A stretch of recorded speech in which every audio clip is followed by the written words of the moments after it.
Rabbi. Welcome to our Wednesday night shiur.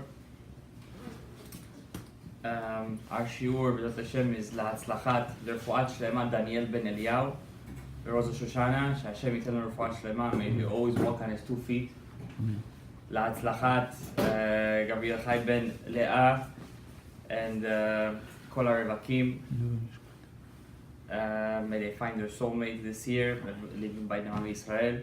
לעילוי נשמת מיכאל ben Istam and Ziva Zoya Badi Fator. Tonight, B'ezrat Hashem Yitbarach, we're going to speak about a very controversial subject, something everybody likes to hear. But the truth is that a lot of times we delve too much into the midrashim and too much into the subject that we forget the facts. There's facts, and we have to learn the facts in a sense that when we delve to the subject of Mashiach, Tzidkenu, of what's going to be in the future, is Mashiach the end? Is there something beyond Mashiach? Is there something beyond Mashiach? What does the Gemara mean that there's going to be 6,000 years of the world, then 1,000 years of destruction? Is there something beyond that? What does that mean, 1,000 years of destruction? The Gemara Masechet Sanhedrin says that when Mashiach comes, after the time of Mashiach, there's something called Olam Haba, Olam Tchet Metim.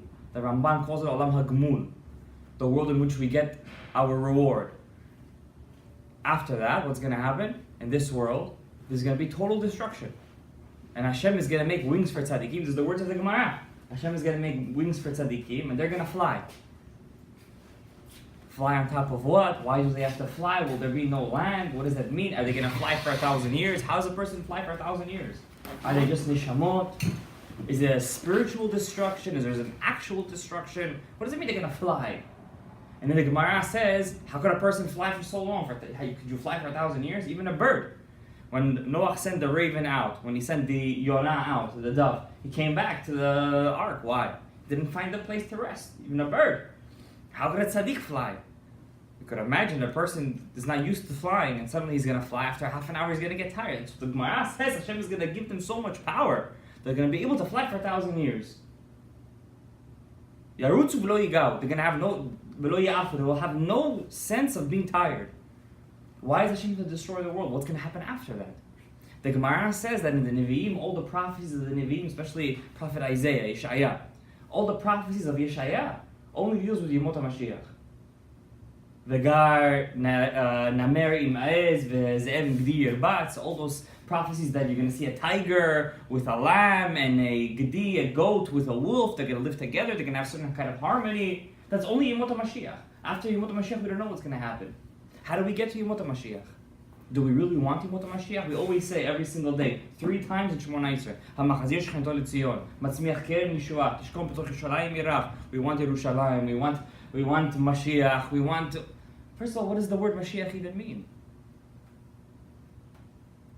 If I tell you guys open up any book of Nevi'im or any one of the 24 books, find me where it says Mashiach over there and it talks about the future king of Am Yisrael. I'll give you $1 million. It's not even written once. The Torah never calls Mashiach Mashiach. Where did this word come from? It's a word that was put in by who? By the Chachamim. We find that word in the Gemara.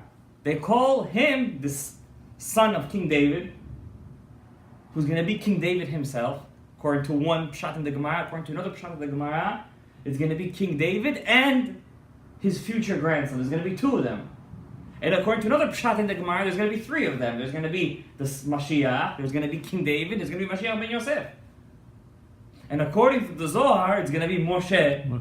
King David, the son, the Mashiach himself, and it's going to be Mashiach ben Yosef. How many are we having? Then there's another pshat in the Zohar Chadash. What's the Zohar Chadash? We have the Zohar Kadosh and the Zohar Chadash. What's Zohar Chadash? Zohar Chadash, when they first found the Zohar, when they first found it, this guy, Moshe de Leon, he was the first one who started to publicize the Zohar Kadosh. Back then there was no, you couldn't, matpis, you couldn't, what? You couldn't write, you couldn't type anything. There was no beit dfus, there was no printing press. So everything was by hand. He used to write by hand, people used to pay him for a page. It was very expensive because it was the Zohar, Rabbi Shimon Bar Yochai, the book that everyone talks about. The Gemara says that Rabbi Shimon Bar Yochai, Masechet Sukkah, it's also written Masechet Sanhedrin. Rabbi Shimon Bar Yochai says, I saw Bnei Aliyah. What's Bnei Aliyah? People who could go up and come down in peace. They're very few. He says, if there's 100, me and my son are one of them.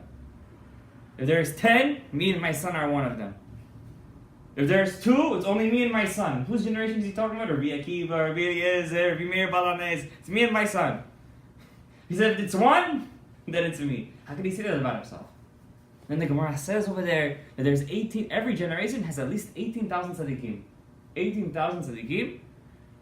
But in every generation, besides for the 18,000 tzaddikim, there's 36 hidden tzaddikim, 36 in Israel, and 36 in the rest of the world. It's not just 36. There's 36 and 36. Why? 36 plus 36 is what? 72. 72 is chesed. So if it wasn't for those 36 tzaddikim, Rabbi Shimon Bar Yochai says, I'm above them all. So obviously the book that he wrote is going to be very expensive. Well, unfortunately, this Rav Moshe de Leon had not such a nice wife. And maybe he didn't buy her a perfume when Pesach came or Shavuot, didn't buy her a gift. He probably went out of town for something and didn't come back with a gift. You know, women get very upset when you go out of town, you don't get some nice souvenir for them. Speaking from personal experience. And I guess he didn't buy her a gift, and I guess he used to keep the money to himself. So she started to say that the Zohar is fake.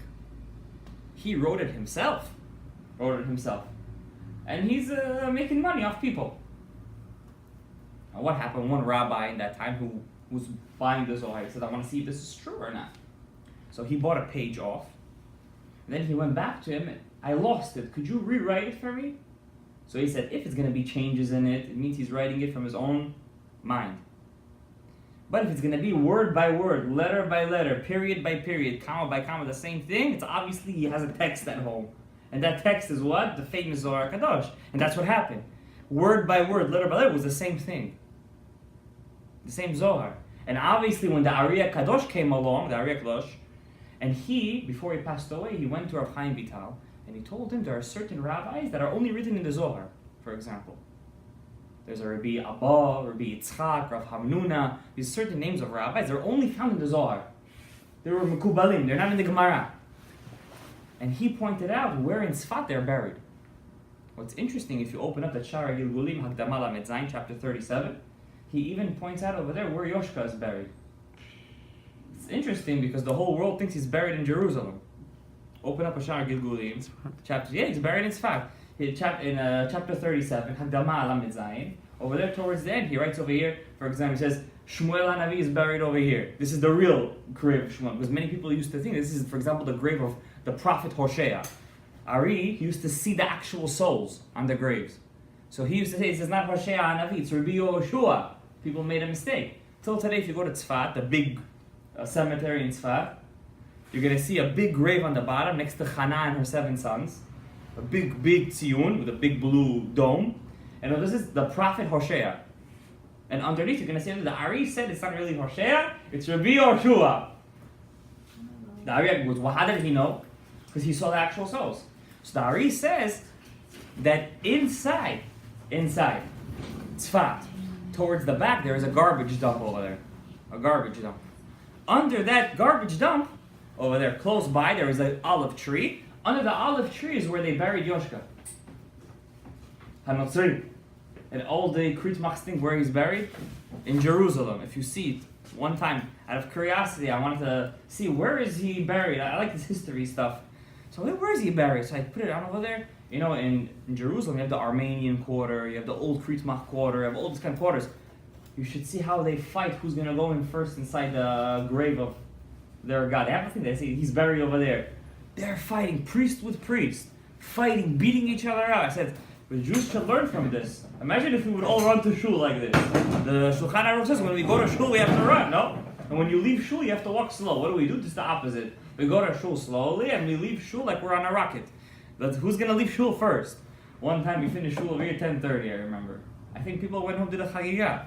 Finally, we finished at 10:30 once. The Shulchan Aruch Harav, Zalman Miladi, the Alter Rebbe, the first Rebbe of Chabad, when he was the Rebbe of Chabad in the city of Liadi, he made a takana over there. What takana? Whoever finished shul before 11:30, he used to give them knas. Knas is a fine. You can't finish on shul Shabbat early. You have to finish late. What is this? I understand during the week you gotta work, but on Shabbat, Yom Menucha.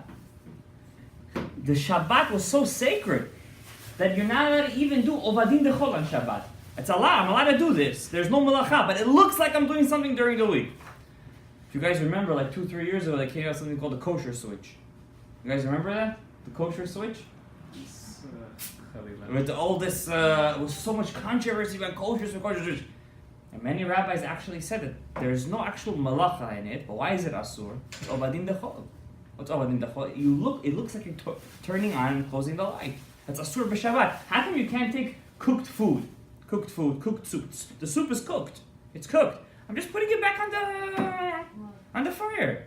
I'm not cooking it. It's already cooked. Why can't I reheat it? It's obadin dechol. Same thing on Shabbat. You can't look like you're doing a Chilul Shabbat, even though you're actually not doing the Chilul Shabbat. That's how sacred Shabbat is. And same thing when we come to the Bet Knesset. Same thing with everything in our lives. We are Am Kadosh. And the same thing with our kings. You understand? Our king are going to be in the future. This Mashiach, which like I said, the 24 books don't even call him Mashiach, is going to be somebody special. What does that mean? He's going to be flying with wings and he's going to make all these kind of miracles. The Rambam Paskins, the only rabbi to ever write halachot of Mashiach is only one rabbi. There's only one. Is the Rambam. The Ramban also wrote something, but not in the sense of a halachic work. The only rabbi to ever write halachot on time of Mashiach is the Rambam. And the Rambam says as such. I'll read it to you inside. The Aliyah Aleh al Da'atcha, he writes. It's his last chapter of his Mishnah Torah. The last thing he writes about. He lets you off with a little treat. His Ve'aliyah Aleh al Da'atcha. You shouldn't even be a havamina in your head. You shouldn't even come a thought inside your head. You shouldn't even think about this. Shehamelech HaMashiach, the king known as the Mashiach, the anointed one, tzarich la'asot otot u'moftim, that he has to do miracles for you. He's going to come, he's not going to do even one. If he's the true Mashiach, he's not going to even do one miracle. Not even one. U'mechadesh devarim ba'olam. And he's going to make something new. He's going to create something new. He's not going to do that. O mechaye metim. He's supposed to resurrect the dead. Why is he writing that? You know, this chapter of the Rambam was censored by the Kritmach presses. Who used to own the printing presses? The Kritmachs. When they first printed the Rambam, they saw over here, it was a censorship, there was a line over here. There was a Mashiach, person who said he was Mashiach, quote unquote. He was Jewish, a mamzer, or at least he was a Ben Goy, son of a Goy. And he resurrected the dead. How did he make people believe in him? He resurrected people from the dead using kochot tum'ah, using words, names of tum'ah. He resurrected from the dead. So the Rambam says that was the actual proof that he's not Mashiach. And he wrote it. If you look at the censorship, Kigon Yeshu HaNotzri. Like Yoshka, their prophet. So they cut that sentence out. Because they didn't want it seen. Because they believe in the Rambam too. They believe in him. If you go to Washington, D.C., one of the monuments over there is, Maimonides. We'll go to the city, what's one of the best hospitals? Maimonides in Brooklyn. You go Mount Sinai Hospital, Maimonides Hospital, all these Jewish medical centers. They believe in it too, but it's not nice. You know, Rambam is saying that their actual Mashiach is fake. So they censored it out. You're not even allowed to believe that Mashiach is supposed to do miracles. You're not even allowed to believe in it. This is not true. Rabbi Akiva Chacham Gadol. Who's greater? The whole Gemara is Aliba Dehu, Rabbi Akiva. Is there anybody greater than Rabbi Akiva that you know about in Tanaim? I mean, Rabbi Shimon, yeah, but he was his student. Could you imagine how great the Rebbe was? Rabbi Akiva was big, no? He thought that who was Mashiach? There were 3 big fake Mashiachs in the generation of the Jews. There were many fake ones. There's a book out there if you want to learn the history. It's an amazing read. The fake Mashiachs in the generations of the Jews. It's in Hebrew, but it's an amazing read. There was at least 50 fake Mashiachs during the whole history of the Jewish people. At least 50 of them. But there were 3 really bad ones. The first one was Bar Koziva. The Tzionim, those people in Israel sitting in the parliament over there with Herzl, with the whole picture of Herzl, they made a new name for him. They call him Bar Kochva. What's Bar Kochva? The son of the star. They want to make him sound good. The Gemara doesn't call him Bar Kochva. He call him Bar Koziva. Why do they call him Bar Koziva? What's Kazav? The liar. He was a liar. He made himself into Mashiach. He fooled Rabbi Akiva. Could you imagine? He fooled Rabbi Akiva. To the point that the Rambam says he was his arms bearer. That means when Bar Koziva would go to war, who was carrying his sword for him? Who was carrying the flag for him? Rabbi Akiva. How could it be possible? Didn't you test him out, Rabbi Akiva? Why didn't you test him out? Test him out. That's the whole point. Mashiach is not supposed to prove himself. All those people who said, my Rebbe is Mashiach, this one's Mashiach, it's fake. They cannot be Mashiach. Why can't he be Mashiach? The Rambam paskins.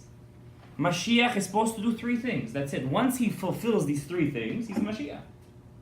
Before he fulfills it, he's nothing. He's a regular rabbi. The Gemara says in Masechet Sanhedrin, Mashiach is not going to be some guy who's going to come out of a cave with shooting x-rays out of his eyes, or claws coming out of his hands, or wings coming out of his back. That's not Mashiach. Mashiach is not supposed to be some powerful guy. The Gemara says, what kind of person Mashiach is going to be, so we know when he comes, we should know what to look for. The Gemara says in Masechet Sanhedrin. So there was a rabbi there called Rav Nachman. Rav Nachman in Breslov. Rav Nachman in Breslov lived like 1,500 years later, maybe even more. Happens to be this rabbi was also called Rav Nachman. Rav Nachman ben Neher Da'ah, the student of Shmuel. Rav Nachman says Mashiach is going to be a guy like me. So the Gemara says, what does he mean, a guy like me? Rav Nachman was a Dayan. What's a Dayan? A Jewish judge. He was also the son-in-law of the Reish Galuta. He was the son-in-law of the head of the Jewish people in Babylon, which was most of the Jews living back then. It was in Babylon. So he says, you see, I'm a very well-known guy. A lot of people know me. I deal with the people. I don't live in some cave. I'm not some hermit or monk. That's who Mashiach is going to be. It's somebody that everybody knows. And I remember when Rav Ovadia passed away 3 years ago? About. So he says, when Rav Ovadia, before he passed away, he used to say a very famous dream that he had. He would barely say any dreams that he had. I'm sure he had many amazing ones. He, in his life, publicized like 2 or 3 of them. One of them was only half of the dream. The first dream Rav Ovadia publicized about himself was one night he was learning a very, very hard Rivash. Rivash is one of the Rishonim, one of the early rabbis, about 1,000 years ago. Rav Yitzchak Bar Sheshet. He was learning, and one rabbi asked a very hard question on the Rivash. And he came up with an answer. And he went to sleep, it was like 3 a.m. He wakes up from his bed and he tells his son, go get me so-and-so book. He tells his father, do Niflat Yadayim first, you're just running out of bed. He says, no, get me the book right now. He runs and he gets him the book. He opens it and he says, ah! And his son, which is the current Rishon LeZion, says to him, what do you mean, ah? So he tells him, the Rivash just came to me in the dream, the Rivash, and told me that the answer that you answered for me is the true answer. That's what I really meant. And if you want to see proof, open up so-and-so book. Over there, I wrote that answer. So I opened the book and I wanted to see if it's a Chalom Emet. And there you go, it's a Chalom Emet. And he publicized that dream. Second dream that he publicized in his life, Rav Ovadia. One day, you know that the Rav Ovadia, his magnum opus. What's magnum opus? His main work was the Yabia Omer. 10 books in his lifetime. The 11th came out this past year in his Yortzeit. 11 books, questions and answers, and halakha. So that was his main work in his life was the Yabia Omer. In fact, that's how he's known by in all the Poskim's books, Ba'ala Yabia Omer. But on the other hand, Rav Ovadia also had a certain part of his life, he was a very sensitive guy, naturally speaking. He didn't like to speak in public. But when he did, people listened to him. So he also used to prepare lectures to the masses. So one night, as he's writing the Yabia Omer, he falls asleep. And who does he see in his dream? The Ben Ish Chai. The Ben Ish Chai. You know what the Ben Ish Chai was? You said you were listening to some Shara Gilgulim. I'm going to give you some Gilgul right now. Many people think that the Ben Ish Chai is the Gilgul of Benayahu ben Yoyada, the general of Shlomo HaMelech, right? Why? That's what he said himself. No, he never said that. Huh? He never said that. He never said anything. It happens to be that almost every one of his books is named after this rabbi. So what would you think? Since he's naming all of his books after him, he must have had some connection with him, right? What happened? The Ben Ish Chai, well, twice in his life, he went to Eretz Yisrael to do what they call ziyarah. What ziyarah? To lishtateh al kivrei tzadikim, to pray by the graves of the righteous. And one day, he stopped and he went with the head of the Mekubalim back then, the Hayareh, one of the greatest Mekubalim, the Rosh Yeshiva Bet El, and they stopped by the grave of Benayah ben Yoyada. And when he prayed by that grave, he writes himself, he felt all of his Ma'ayanot Chokhmah opening up, his wealth springs of wisdom opening up. He went back to Bavel and he named all of his books after him. Ben Yoyada, Benayahu, Ben Ish Chai, Ben Ish Chayil, all these books he named after him. But he wasn't really Benayahu ben Yoyada. Who was he? He was the Gilgul of the person who was killed by Benayahu ben Yoyada. The Mekubalim of our generation says, Rav Mazuz brings this down in book Migdolei Yisrael, that he heard from the Mekubalim that he was actually the Gilgul of Yoav, the general of David HaMelech, who was killed by who? Benayahu ben Yoyada. And when he prayed by the grave of Benayahu, his neshama felt a certain connection with him because he killed him in the last Gilgul. And he forgave him. It was like a tikkun that when the Ben Ish Chai prayed, it was like he forgave him. And their souls actually like almost meshed into one. And because he forgave him, and he opened up his Mayanot Chokhmah, and he called all of his books after him. But really, who was the Ben Ish Chai? Yoav ben Tziruya. And he brings down there with the Gematriot how their names actually match completely. So when you look at the Ben Ish Chai, who you're really looking at? You're looking at the general of David HaMelech. Amazing. That's at least what they say. Who knows how true it is. The Ben Ish Chai, he wrote many books, about 50 of them. The 51st book that he wrote a Shara Gilgulim, his own personal gates of reincarnation. In that book, he wrote all the Gilgulim of the rabbis of his generation. The Gilgul of the Baal Aruch HaShulchan, the Gilgul of the Leshem Shov Achlama, everybody's Gilgulim, who they were. But since sometimes you don't realize, but you could be the Gilgul of a very, very wicked person in the last, even though you're a tzaddik now, but you could be a spark from a very wicked person. And it's embarrassing. So what did he do? He took the book and he hid it in his study. His son was a very curious guy. His name was Rabbi Yaakov. He had only 2 children, one boy and one girl. That's it, Hashem gave him. He was very curious, and every day after Shacharit, the Ben Ish Chai used to give a shiur on En Yaakov. En Yaakov is the midrashim of the Gemara, the Agada, and he made a book out of it eventually. What did he call it? Ben Yoyada. And one day when his father was giving the shiur, this young Yaakov, he runs into his father's study. He climbs up the stairs, he opens up the tile from the roof. That's where his father was hiding the book. He took it out, he opens the book. Who does he see? His own Gilgul. Hashgacha Pratit. Who does he open up to? His own. And who does he see? That he's the Gilgul of one of the worst men that ever was in the history of the Jewish people, to the point where the Gemara says he has no chelek l'olam haba. HaMelech Achav, the king Achav, who was always against Eliyahu Hanavi. Eliyahu Hanavi, I don't remember if you were in his Lashon Sheet, but we said the story that he didn't want rain, and he went against him. How was the curse of the Rebbe more than the curse? He saw that, he almost got a mini heart attack. He closed the book, put it back, and said, I don't want to see this book ever again. But his curiosity was very strong. He wanted to go again the next day. So he sneaked into the room, he opens it up, the tile, and what does he see? The book is gone. His father is standing right at the entrance. He says to him, you shouldn't have looked at something you weren't supposed to look at. And he cries, he says, how could it be, father? You're such a big tzaddik. How can I be a Gilgul of such a wicked king? So you should know one thing, just because that Shorish was wicked, the head of the Shorish, just means that the holiest sparks are in there. So when I brought your soul down to the world, I specifically picked that soul from there. And his son, Rabbi Yaakov, was one of the biggest tzaddikim of Bavel. One of the biggest tzaddikim of Bavel. When his father passed away, he became the next chief. You understand? So Ben Ish Chai was a big tzaddik. And he came to the dream of who? Rav Ovadia. And as we know, Rav Ovadia, I wouldn't say did it on purpose, but spent almost half of his books going against, not against, but in Hebrew we say masik. How do you say masik in Hebrew? To reach. He was trying to argue on the psakim of who? The Ben Ish Chai. And what's the funny thing? The Rav Ovadia is what? He was named Yosef after who? Ben Ish Chai. So he spent a lot. He has actually a whole. They're not so popular within our community unless you're a Talmid Chacham. But the Halichot Olam was just book of Hasigim on the Ben Ish Chai. And if you open up Yabia Omer Chelek Tet, he has a whole chapter over there, like pages upon pages, going against the Psakim and Rav Poalim. And who comes to him in a dream? The same Ben Ish Chai. What would you think the Ben Ish Chai? If you spent your whole life writing Psakim against me, what would I tell you if I come to you in a dream? Come on, you have no other rabbi to be Masik on? Leave me alone over here. What does the Ben Ish Chai tell him?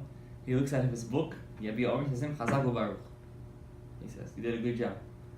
Then next to him was his book that he used to write speeches to make people Chozer B'Tshuvah. He says, but this book over here, it's stronger than all your books. Because to make one person religious, to bring one person closer to Hashem, is stronger than any book you could ever write. This is the main goal of your life. And he woke up from the dream. And we know Rav Ovadia, he brought a lot of Jews back to religion. How do we know? How many people were in his levaya? They stopped counting at 800,000. They estimated close to 1 million. That just showed. They said there was not a levaya like this from the time of the Tanaim. From the time of the Tanaim. You know what Tanaim is? The writers of the Mishnah. There wasn't a levaya like that. It showed how much his soul was connected to the rest of the Jews. That was the second. What? Even non-religious people cried. Of course. What was that book? The name of that book? He has a book on Pirkei Avot called Anaf Etz Avot. And he also had pages that he used to give speeches. Understand? But he has another book of Drushim. I forget the name. But that was the book that the Ben Ish Chai. Yes. So that was the book of the Drushim that he used to give speeches. That book that makes Jews closer to Hashem. That's the main thing. The third dream that Rav Ovadia had before he passed away, he publicized it. He said that he saw Mashiach on the Kotel. And the Mashiach said to him, until there isn't 1 million kids saying Shema Yisrael in the Jewish nation, I'm not going to come. That's the dream that Rav Ovadia said to his students when he woke up. I saw Mashiach, and the Mashiach told me that until there aren't 1 million kids saying Shema Yisrael, I'm not going to come. But that wasn't the whole dream. After he passed away, Rav Ben Zion Mutzafi said that I heard the whole dream. It's a long dream. But he said that Rav Ovadia saw Mashiach standing by the Beit HaMikdash, and all the Jews from all over the world was filling Eretz Yisrael till the Yarden. Yarden is the Jordan River. And every Jew with his shevet, every Jew with his flag, every Kohanim, Leviim, Shevet Yehuda, Talmidei Chachamim. And Mashiach turned to Rav Ovadia, and he didn't want to publicize who did he see as Mashiach. But he told Rav Ben Zion Mutzafi who he saw as Mashiach. He said to him, tell all the Talmidei Chachamim, tell all the rabbis who are sitting in their kollels, tell all the rabbis who are sitting in their yeshivas, tell all the rabbis who are sitting at home learning Torah, locking themselves up in their tower, in their ivory towers. Get up, close your books, go out there. Teach people how to put a mezuzah on their door. Teach people what's kosher.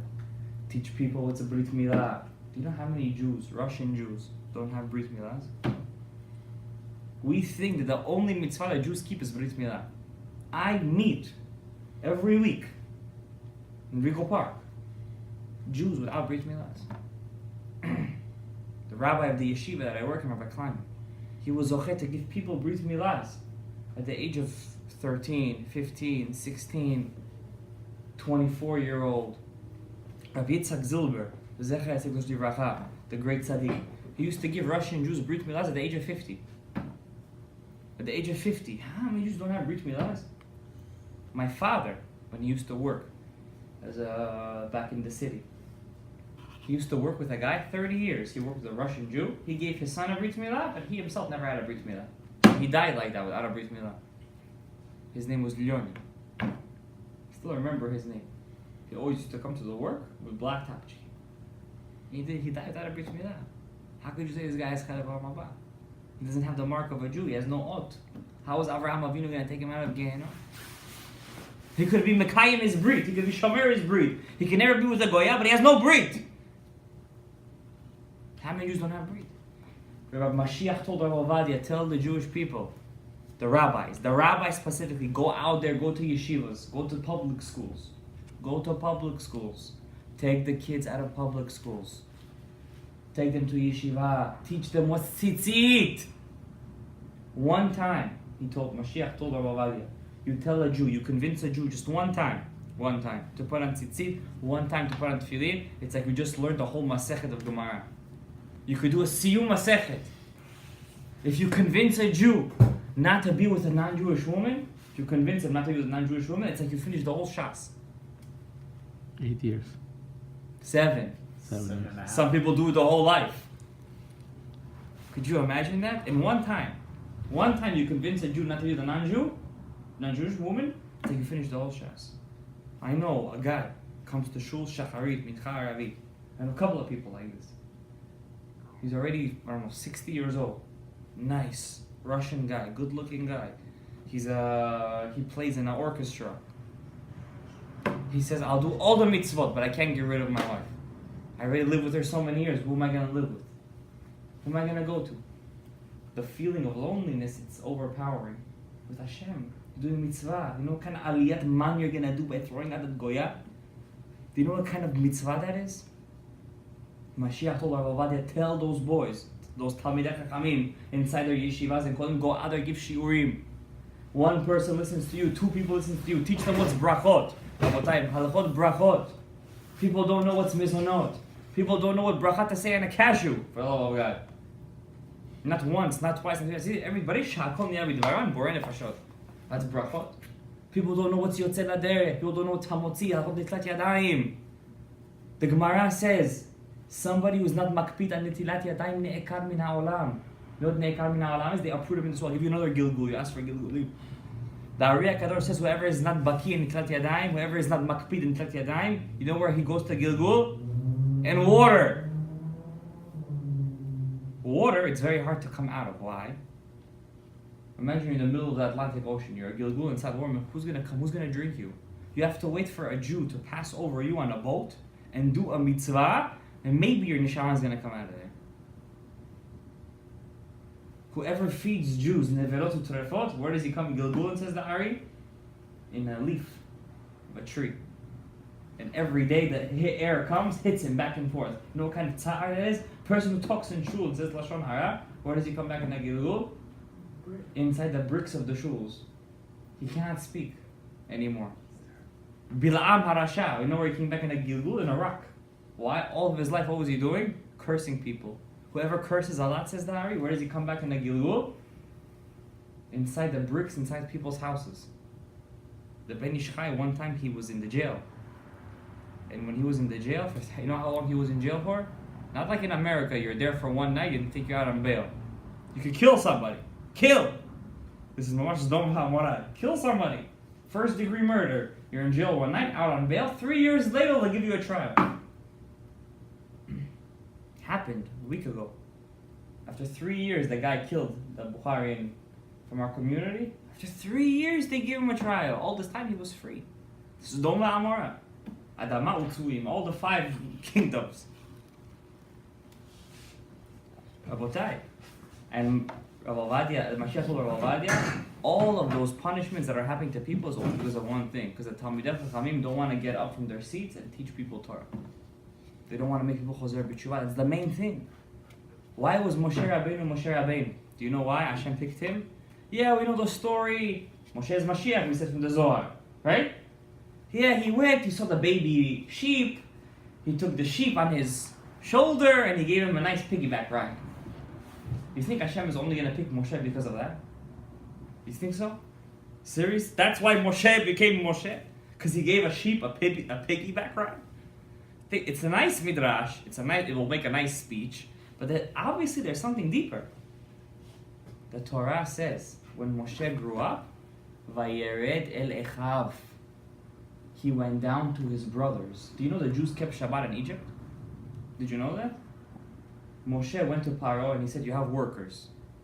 You want them to work a lot or a little? He says, a lot. So how are you going to make them work a lot? They should work 24/7. He says, that's not true. You're making them weak. Give them one day off. Give them Shabbat off. The Jews kept Shabbat inside Egypt because of Moshe. That means Moshe made all the Jews keep Shabbat.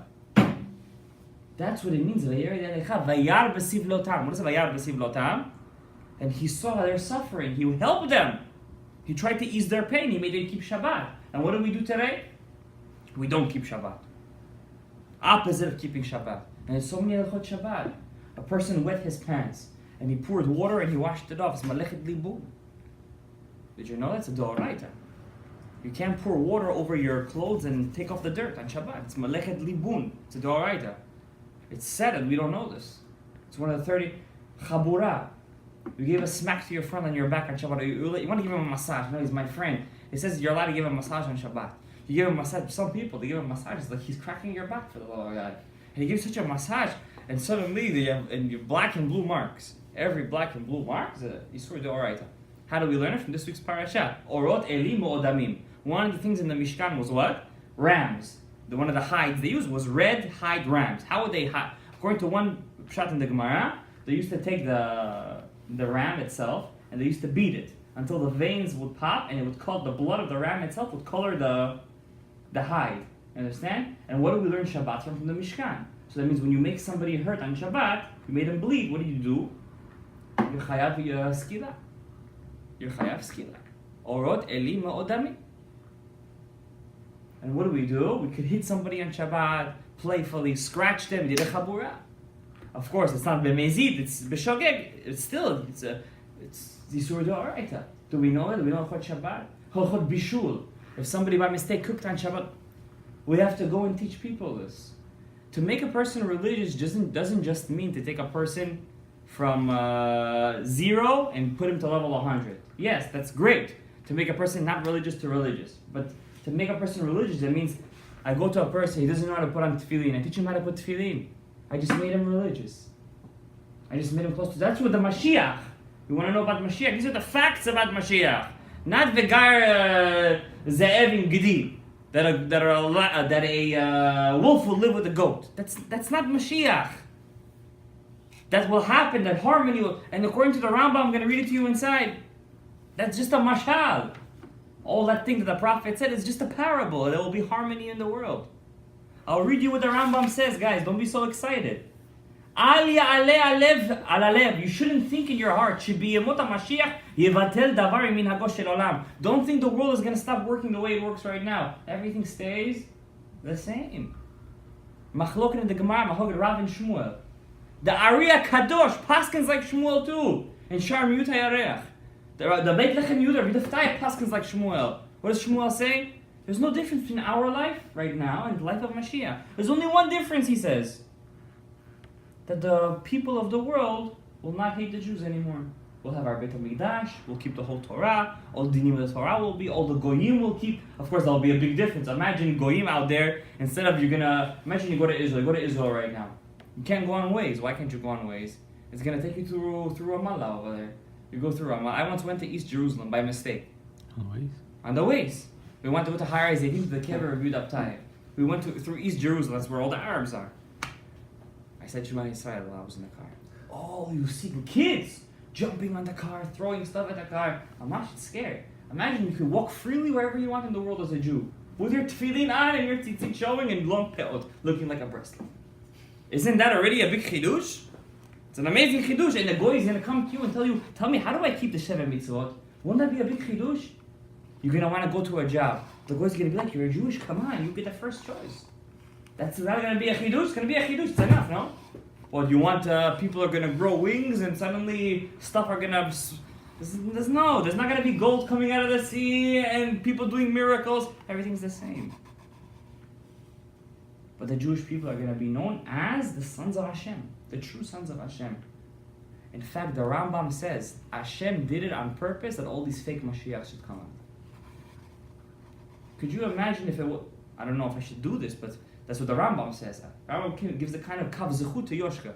What does he say? If it wasn't for Yoshka, half of the world today wouldn't know what God is. Am I right or no? They would all be what? Of the Avodah Zarah. The fact that he came out and he taught them there is one God, it already shows that Hashem was preparing the world for who? For Mashiach. Because now when Mashiach will come, they'll know the truth. they'll know the truth. But the Rambam says if Mashiach dies, what does that mean? He's not Mashiach. Mashiach is not supposed to die. But how do we bring Mashiach? Mashiach told Rabbi Ovadia that we have to get up from our chairs and teach people Torah. Not to be afraid. Doesn't mean we have to embarrass them, but at least let them know that you can't put your tefillin between your eyes. When it says letotafot ben einecha, it doesn't actually mean ben einecha. It means ben einecha, but at the edge over here, not over here. You understand? And when it says leot al yadcha, it doesn't mean that you have to put your tefillin over here. You got to put it over here. When you turn your hand, it's leot al yadcha. And when you put on tefillin, you don't speak in the middle. When you say a bracha, you don't answer amen. You know how many people I see they answer amen to their own brachot? I'm serious. I see it. They answer amen to their own brachot. It's funny, but it happens. Chiloni, but they don't know. They say, amen, I also got to answer amen. Hefsek, how do you do Havdalah? Do you know how many people don't do Havdalah? It's crazy. Religious people don't do Havdalah. Hello? Do you know, according to many poskim, Havdalah is the Oraita? Did you know that? Yes. Do you do Havdalah when you come? You have to do Havdalah. Many people don't know how to do Havdalah. It's like you never separated the week When Sukkot comes. If I'm not gonna find the cheapest set of lulav and etrog that costs $15, I'm not gonna buy it. I'll borrow the one from the shul. It's a zilzul mitzvah. You know what zilzul mitzvah is? You know zilzul is you're degrading the mitzvah. You're degrading it. Mashiach is not gonna come like that. He's not gonna come. What is he gonna come to? He's not gonna come to that. Why should he come? But if you go out and teach the people what it means, the mitzvah, especially if you have that power to convince, then Mashiach will come. Yes, the Zohar HaKadosh says, I'll tell you the truth. The Zohar says, the Rambam, I'm going to tell you this. The Rambam says before Mashiach comes, it has to be Gog uMagog. I can read it to you inside over here. Amru Chachamim, לפני שמשיח יבוא, יהיה קודם מלחמת גוג ומגוג. There will be Gog uMagog. The Rambam paskins, there will be World War III. I would be lying not to say that it's not asserted. But it also says before Gog uMagog comes, Eliyahu Hanavi will come. I'm not going to lie to you. The Gemara says that many rabbis wished for Mashiach, but also wished to die before Mashiach comes. We don't want to experience the time of Mashiach. Who knows what kind of test there will be? Who knows? Could you imagine, I know in Lefrak City, how many people for money go to church?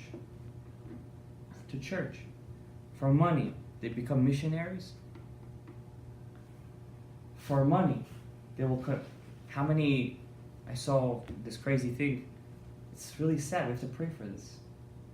In our community, in the Bukharian community, a couple of weeks ago, a lot of rabbis went to Williamsburg to speak with the Kol of a Rebbe. He speaks through he sends signals through his mind and he types in the thing. In our community, Bukharian community, Queens, assimilation rates between Bukharians and Goyim have risen in the past 5 years 10%. 10%. And mostly girls. Mostly. That's what the Gemara says in Masechet Kiddushin. Your daughter became 13, 12, marry her off to your slave. Don't wait. You have a slave, free him, he becomes automatically Jewish, and marry her off. Don't wait. You marry her off as soon as possible. I myself know of good girls, and they did mistakes in their past, and they can never go back to what they were. And when the guy hears about that, they lose their cheshek, and then they go out with a goy. In Israel, forget about it. If you go to a Kfar Arabi, tens, dozens of girls over there are Jewish. Arab settlements. Dozens. It's an epidemic in Israel. Are like 70,000 and it's coming people. It's coming to Queens. That's what the Gemara says. Ashrei mi shebanav scharim. Blessed is a guy who has boys. Doesn't have to worry about that. It's one of the worst feelings to see a father sees his daughter go off the derech. It's one of the worst feelings. The Gemara says, have boys. You have to have one girl, obviously, but have boys. Because the feeling of seeing your daughter go, Why does this happen? Because we're not working. We, the religious people, we're not working enough to bring people back to Hashem. We're scared. We're scared. I'm going to tell this guy in the elevator right now, come to shul. I'm going to go tell him to put on tefillin. He's my neighbor. I don't know him. Okay, he's Jewish, but I don't know him. Don't feel scared. This is your olam haba. One time you bring a Jew to shul, it's like you finish at the whole Masechet of Gemara. The truth. Moshe Rabbeinu was only Moshe Rabbeinu because he went down to his brothers. You know how Shmuel HaNavi became Shmuel HaNavi? Because when he was the Dayan of the Jews, he was the Shofet. He didn't stay in the same place. He went from place A to place B. His sons were big. They were Nevi'im, Yoel HaNavi. I prayed by his grave when I went to Israel. I prayed in that cave. His son was a prophet. But he didn't become the next Shofet. You know what the Jews said? We don't want a guy like him. He sits in his tuchas the whole day. Sorry for my language, he's a Navi. He sits on his chair, his nice chair with the lions, and everybody has to come to him. We don't want a leader like Shaul. Why was he Shaul? Why was he picked? David, why was he picked? Because they went to the people. We have to go, we want to bring Mashiach, we have to act like we want him. Because when Mashiach comes, life is going to be tough. How is it going to be tough? You're not going to wake up in the morning and you're going to start work right after Shacharit. That Mashiach comes, everything is by the books. After you wake up in the morning, you have to wake up in nets. L'chatchila, you have to pray. You have to bring the korban. The Jews have to bring the korban every morning. Korban. If Mashiach doesn't build Beit HaMikdash, there is no Mashiach. He's not Mashiach, he's fake. You gotta bring the korban tamid. If you did a mistake on Shabbat, by mistake I put on the light, you gotta bring a korban right now, korban chatat. If you lit a candle before Shabbat, and on Shabbat by mistake you move the candle that it should light a little better, you know? You move the candle so the oil will come out and it will shine more.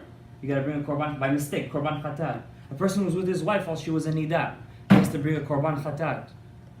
You gotta bring korbanot when Mashiach comes. Start investing in sheep. Don't invest in bitcoins. I mean, those are gonna go out of style soon. You're gonna need sheep, lots of sheep. You're gonna have to start investing in cows, my friend. You gotta start bringing them for korbanot and rams too. You know what a ram is for? Asham talui. If you don't know if you did it or not, let's say I'm in a safek. Did I do the avera? Did I? Gotta bring asham talui. Baba Ben Buta used to bring every day asham talui. He was a student of Shammai Zaken. And even though he brought every single day of his life asham talui, he came back in a gilgul as who Rav Sheshet, because he didn't finish learning what he was supposed to learn. And we're lazy to go to Shiur Torah for 1 hour a week. He came back as a gilgul. You know how much he suffered, Baba Ben Buta? Hurdus took 2 nails and took out his eyes.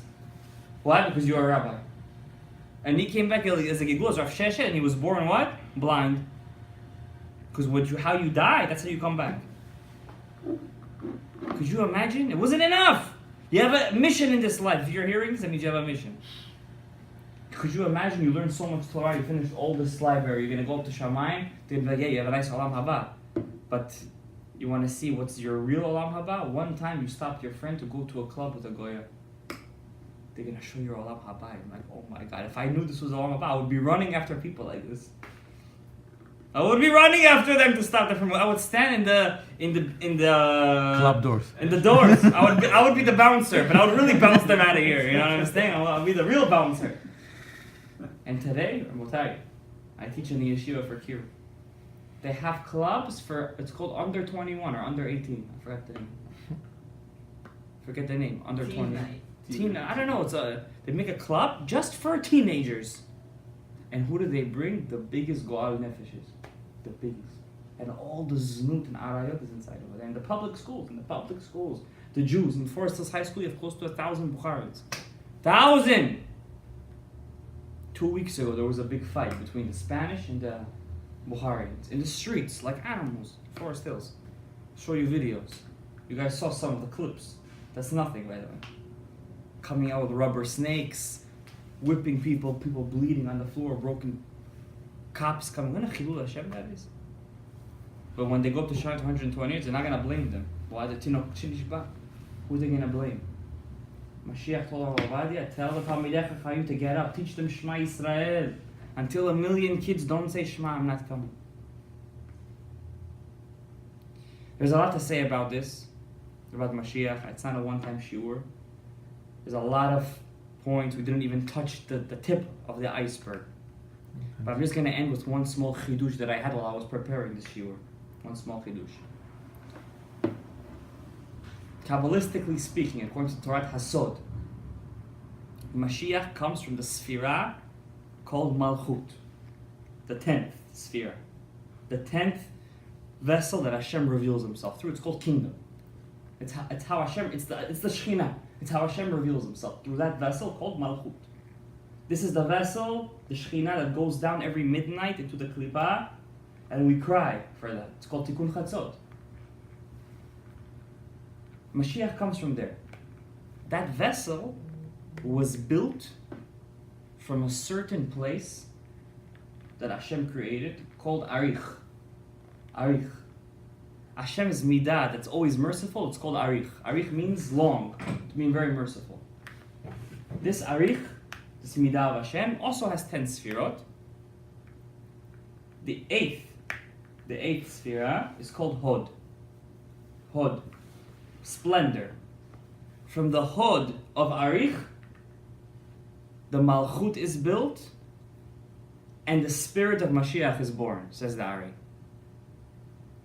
If you take the word Hod, splendor, this was the part, Hod is your left leg. This is where the Samech Mem hit Yaakov. This is where he hit him. That's our generation, Hod. If you take Hod and you rearrange the letters, you get the word Dava. Because Hod is Hey, Vav, Dalet. Dava is Dalet, Vav, Hey, the other way around. Take Hod and turn it into Dava. What's Dava mean? Dava is kind of similar to the word in Bukhari, Davat. Curse, badness, destruction. The Torah, the 5 books of Moses, uses the word Dava one time in the connection with one Avera. One mitzvah, I should call it. Vehadava benideta. When a woman is in her nida, she's called a dava. She's in a state of extreme impurity. It's as if she turned the sphira of Hod, whoever's with her at that moment, when she's a nida, whoever doesn't keep Taharat HaMishpacha. He turns the Hod into what? Dava. And where is Mashiach's neshama come from? From the sphira of Hod. Hod of Arich. So a person who doesn't keep Taharat HaMishpacha is sending Mashiach away. He's making it impossible for Mashiach to come. Because instead of the Hod, you're turning it into Dava. As the Torah says, V'hadava benideta. And Rabbi Shimon Bar Yochai says that Hashem swore not to bring Mashiach until a certain time. We have to break Hashem's vow. We have to break it. We have to make Hatarat Kedari.